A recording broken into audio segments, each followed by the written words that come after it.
listen to the word of God? మనం దేవుని వాక్యాన్ని వినడానికి సిద్ధంగా ఉన్నామా? We should be grateful to the word of God.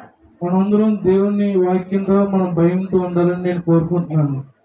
The younger ones should be very faithful to the word of God. మన యవ్వనంలో ఉన్నప్పుడు కూడా మనం దేవుని వాక్యాన్ని భయపడాలని నేను ఆశిస్తున్నాను.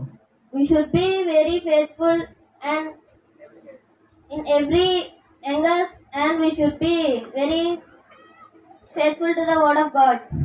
నా ముందు ఉన్న యవనస్తులు కూడా దేవుని వాక్యాన్ని భయపడాలని మధ్యకాల సమయంలో చెప్తున్నాను. We all should listen to word of God. మనందరూ దేవుని వాక్యాన్ని వినాలని నేను ఆశిస్తున్నాను. We all follow the word of God. మనం దేవుని వాక్యాన్ని పాటించాలని నేను కోరుకుంటున్నాను. I am very thanking for this opportunity. మరొకసారి మీ అందరికీ వందనాలు తెలియజేస్తూ సమయం మరాడికి ఇస్తున్నాను.